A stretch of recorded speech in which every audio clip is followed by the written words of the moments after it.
અમારી માંગ એક જ છે કે આવી હોસ્પિટલોને ખરેખર તાળા લાગવા જોઈએ। ડોક્ટર એવું કહેલ કે આનું ઓપરેશન થયેલ હોય કે ગમે તે ફોલ્ટ છે, બરાબર।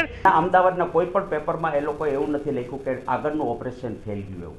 રાજકોટની જે છે વોકાર્ડ હોસ્પિટલ તેમની સામે અત્યારે ગંભીર આક્ષેપો થઈ રહ્યા છે। દર્દીના સગાઓ આપણી સાથે છે। શું કહેશો બેન, તમારો શું મુખ્ય આક્ષેપ છે અને દર્દી છે તમને શું કહે છે?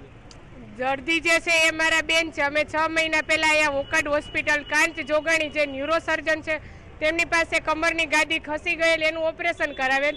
પણ બેનની પરિસ્થિતિ તો ઓપરેશન પહેલાં સારી હતી, અત્યારે એના કરતાં પણ વધારે પરિસ્થિતિ ખરાબ થઈ ગયેલ। અમે 1.5 મહિનો તો જામનગર હોસ્પિટલ જે છે ત્યાં એડમિટ રહેલ। અત્યારે બેન 1 મહિના ત્યાં કન્ટિન્યુ ઇન્જેક્શનની સારવાર લેલ છે અને જે ડૉક્ટર ઓપરેશન કરાવેલ એ ડૉક્ટર એવું કહે છે કે તમે ઓપરેશન ફરીથી આવશે તો અમે ફી પરત આપી દેશું અને તમને સક્સેસ નહીં જાય। તો કેના ભૂલને કારણે સક્સેસ નહીં જાય? બેન, તમને કેવી રીતના ખ્યાલ આવ્યો કે આ જે છે ઓપરેશન નથી થયું? અમે અમદાવાદની સ્તવ્ય હોસ્પિટલ જે નામાંકિત હોસ્પિટલ છે એની પાસે ગયેલ, ત્યાં એ ડૉક્ટર MRI કરાવેલ અને એને કહેલું કે તમને રિવિઝન ઓપરેશન આવશે। હા, ચોક્કસથી બેન છે એ સમાન નોકરી કરે છે અને હવે એમની નોકરીનું શું? અમે બેન તાલુકા પંચાયતમાં નોકરી કરતા, હવે તો 6 મહિના તો આ ઓપરેશન અને પહેલા 3 મહિના, એટલે હવે તો નોકરી તો મુકાઈ જ ગઈ। તો અમારી માંગણી એ છે કે એને પૂરેપૂરું વળતર મળે અને ડૉક્ટરને કડકમાં કડક સજા થાય। ચોક્કસથી તમને કઈ રીતના ખ્યાલ આવ્યો કે આ જે છે બાબતની અને હવે તમારે શું પગલાં લેશો?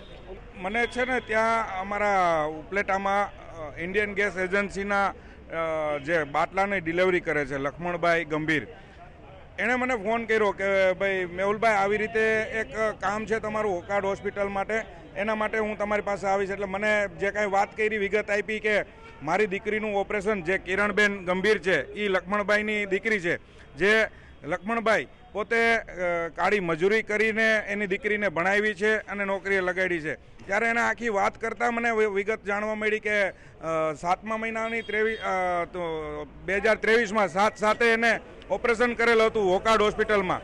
ત્યારે એને જે કાંઈ રિપોર્ટ આપ્યા હતા, અગાઉના રિપોર્ટ હતા MRIના, એમાં એને એવું દેખાડ્યું સાહેબે કે તમારે ગાદીનું ઓપરેશન આવશે એટલે હરખું થઈ જશે, કાંઈ ચિંતા ના કરતા। બાદમાં એને 15 દિવસ થયા તો પાછું પેન એમનેમ રહ્યું કે એનો દુઃખ। અમારી માંગ એક જ છે કે આવી હોસ્પિટલોને ખરેખર તાળા લાગવા જોઈએ કે જે ખોટી રીતે ગરીબ માણસોને પૈસાથી હેરાન કરે તો કંઈ વાંધો નથી, પૈસા કાલ બની જવાના છે, એની કદાચ વ્યાજે લીધા હશે તો ક્યાંય મળી જાય। પણ આ જે દીકરી 26 વર્ષની દીકરી, એને હવે ભવિષ્ય શું છે? કારણ કે એની પોતાની એક અરમાન હોય, એના પોતાના એક ઓલા હોય કે હું કાંઈક નોકરી કરીને મારા બાપાને કામ આવું અથવા મારા કોઈ પણ ધણીને કામ આવી શકું ભવિષ્યમાં કાંઈ પણ થાય તો। પણ હવે એમની ભવિષ્ય તો એનું ખરાબ થઈ ગયું। તો હવે અમારી એવી માંગ છે કે અમે કદાચ ઉપર લેવલે જ્યાં કાંઈ પણ જવું પડશે ત્યાં જાવું, આ બાબતમાં પાછા નહીં પડીએ। આવી હોસ્પિટલોને તાળા લાગવા જોઈએ। એમાં શું હોય કે કોઈ પણ ગાદીનું ઓપરેશન કરો એટલે ગાદીની અંદર જેટલું જેલી જેવું પ્રવાહી બહાર એવું હોય એટલું જ આપણે કાઢી શકીએ, અંદરની જેલી જેવા પ્રવાહી હોય બહાર ન કાઢી શકીએ। એવું 5થી 10% લોકોને ફરી પાછી ગાદી બહાર આવતી હોય એવું બની શકે, કારણ કે ઓપરેશન કર્યા પછી એનો પગનો દુખાવો સદંતર બંધ થઈ ગયો છે, પણ જે કમરનો દુખાવો જેને સ્પોન્ડિલો આર્થરાઇટિસ છે, જેની 3 વર્ષથી દવા ચાલતી હતી, આર્થરાઇટિસનો દુખાવો બંધ થાય નહીં, કારણ કે રોગ આખો અલગ અલગ છે।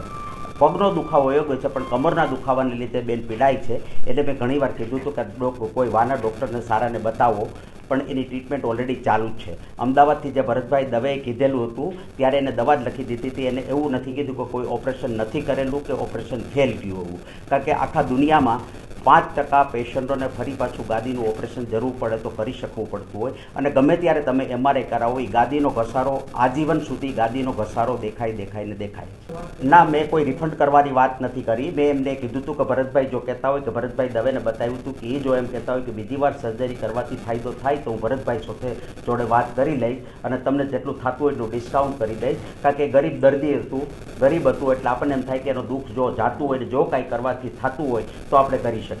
મેં એને કીધું કે કોઈ પણ ડૉક્ટર એમ કહેતા હોય કે જો એને ઓપરેશન કરવાની જરૂર છે, કોઈ અહીંયા આવીને કરી જતા હોય તો એ અમારી હોસ્પિટલ એને સંપૂર્ણ રીતે એ મદદ કરવા જે તૈયાર તમે ઓપરેશન બાબતે જે વાત કરી એ ઉપરથી એવું કહી શકાય કે ઓપરેશન છે તે સક્સેસ નથી ગયું. સક્સેસની વાત ન હોય. આમાં રિકરન્સ થવાના ચાન્સીસ 5 થી 10% લોકોને હોય કોઈ પણ ગાદીની. હા, આ ઓપરેશન થયું એવું કહી શકાય કે ગાદી નીકળી ગઈ, તેનો પગનો દુખાવો રહ્યો તો એને કને ગમે ત્યારે એમઆરઆઈ કરાવો, ગમે ત્યારે એમઆરઆઈ કરાવો, કારણ કે આ ગાદીનો ઘસારો એકવાર થઈ જાય એ પેલી નોર્મલ ગાદી જવું તો ન જ આવે, એટલે એમઆરઆઈમાં દેખાય. હા. હા. ના, પરત આપવાનું નહોતું કીધું મેં માત્ર ખાલી એ ગરીબ દર્દી છે, એ બેન પીડાતા હતા, કારણ કે એના મધર બે જ આવતા હતા, એટલે મેં કીધું કોઈ પણ ડૉક્ટર એમ કહે કે બીજી વાર જો સર્જરી કરવી છે, જો તમને ફાયદો થાય તો હું તમને મદદ કરીશ, પણ ખોટું ઓપરેશન કર્યું એવું મતલબ નથી, કારણ કે ઓપરેશન ન કર્યું, કારણ કે અમારે તો હજારો દર્દી થતા હોય અહીંયા, અને આપણે એના એ ઘણા બધાના રેફરન્સ લઈને જ આવ્યા છે. લગભગ 70,000 ઓપરેશનનો ખર્ચો થયો અને 8 થી 10,000 રૂપિયા દવાની થયા. શું માનો છો કે અત્યારે હાલમાં પણ એને જે દુખાવો છે શેના એ કારણે સ્પોન્ડિલાઇસિસને લીધે, તેનો સ્પોન્ડિલો ડિસ્કાઇટિસ છે, જેની 10 ઓલરેડી એ આવ્યા ત્યારે એને 10 પ્રકારની દવા ઓલરેડી ચાલતી છે. આમાં 10 આટલી મેડિસિન એને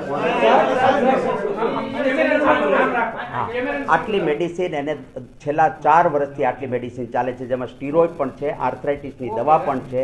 એ છેલ્લા 4 થી 10 વર્ષથી એને ચાલે છે. મેં કીધું એ દવા બંધ નહીં થાય અને તમારું માત્ર ઓપરેશનથી પગનો દુખાવો જશે, જે કમરનો દુખાવો નહીં થાય.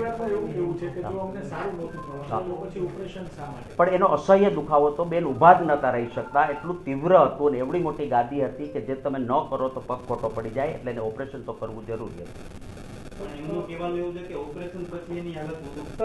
ના, ઓપરેશન પછી એની હાલત નથી. એને જે પ્રોબ્લેમ છે એનો જે આર્થરાઇટિસ છે એનો પ્રોબ્લેમ છે, કારણ કે ઓલરેડી એની દવા ઓલરેડી ચાલતી હતી. છેલ્લા 3 વર્ષથી આ આર્થરાઇટિસની દવા ચાલે છે. છેલ્લા 4 વર્ષથી એને 10 જાતની મેડિસિન ચાલે છે.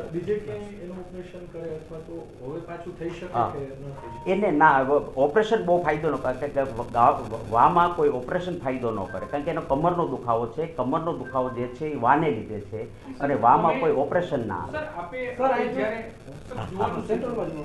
આપે જ્યારે એનું ઓપરેશન કર્યું ત્યારે આ વાના દુખાવાની, કારણ કે જો એનું પગના દુખાવાથી એનું કોઈ રિલીફ નહોતું મળવાનું તો ઓપરેશન શું? ના, એને વાત 3 વર્ષથી આ તો, I understand, sir.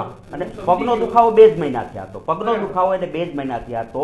2 મહિના પહેલા ગાદી, પરિવાર તો પણ એગ્રી થઈ ગયું હતું કે એનો વાનો દુખાવો ભલે રહ્યો, એનો પગનો દુખાવો, કારણ કે પગનો દુખાવો એટલો સહ્ય થતો હતો કે એનાથી રહેવાતું જ નહોતું, બરાબર. કારણ કે ઇન્જેક્શન મારીને દુખાવો ઓછો કરતા હતા. અને જે પગનો દુખાવો છે એ છેલ્લા 2 મહિના થયા જ હતો, જે અમારી કેસ ફાઇલમાં બધે જ લખેલું છે. એમને સમજાવી દીધું કે આ દુખાવો તમારો મટી જશે, પણ વાનો દુખાવો હા, મેં કીધેલું છે, કારણ કે ઓલરેડી અમારી પાસે ફાઇલ હતી, એની કીધું હતું કે 3 વર્ષથી અમારે વાની દવા ચાલે છે ઓલરેડી, એ બધી 3 વર્ષથી આ ચાલે છે. એની થાઇરોઇડની દવા 10 વર્ષથી આ ચાલે છે. એની લિપિડની દવા ચાલે છે. એને 29 વર્ષે હાઇપરટેન્શન હતું, એની પણ 10 વર્ષથી આ દવા ચાલે છે. બધું જ અમે સમજાવ્યું હતું.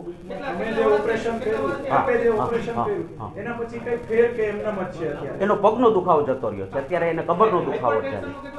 10 વર્ષથી 10 વર્ષથી હતું, થાઇરોઇડ 10 વર્ષથી હતું. તમે આ બધું એમને જણાવી છતાં પરિવાર ઓપરેશન કરવા માટે હા રાજી થઈ હા ગયું? હા, ये तो सब लिखा हुआ है, सब उनकी दवाइयाँ हैं एज ए કારણ કે એને પગનો દુખાવો છે ને અસહ્ય પગનો દુખાવો એને 2 મહિના થયા હતો, કારણ કે ગાદી ખસી ગઈ હોય એટલે પગનો દુખાવો થાય. એ એને 2 જ મહિના થયા હતો. એ દુખાવો જતો રહ્યો છે. તમે સાહેબ મેડિકલની ભાષામાં કહી, તમે શું ટ્રીટમેન્ટ કરી? એને માઇક્રો સર્જરી કરી અને ગાદીની જે નસની જગ્યા હોય એ જગ્યા કરી હોય, એટલે એ પગનો દુખાવો જાય એને બરોબર, એટલે એ નથી માઇક્રો ડિસ્કેક્ટોમી કહેવાય. એમાં કઈ ફેરફાર ન થયો ટૂંકમાં એવું છે ને? પગનો દુખાવો જતો રહ્યો છે એનો કમરનો દુખાવો છે. કમરનો દુખાવો એનો સ્પોન્ડિલો ડિસ્કાઇટિસ ને સ્પોન્ડિલો લીધે જ છે એનો દુખાવો. સર, પરિવારજનોનો આક્ષેપ છે કે પગનો દુખાવો હજુ યથાવત છે. ના, એવું અને નથી. રિપોર્ટ જે એમને MRI રિપોર્ટ ઓપરેશન બહાર અમદાવાદમાં હા. કરાવ્યા, હા. એમાં જે અગાઉના રિપોર્ટ હતા ને આ જે રિપોર્ટ કરાવ્યા બંને same ના, છે. એમાં જ ગાદી નીકળી ગયેલી છે, પણ જે ચેન્જીસ આવે ને ગાદીનો જે દબા, કોઈ પણ માણસની ગાદી તમે જુઓ ને, એટલે એને ગમે એકવાર ગાદી ખસી જાય એટલે પછી તમે એને ફ્યુચરમાં ગમે તેટલા MRI કરાવો, એ દેખાવો, એ ડાઘ દેખાય જ.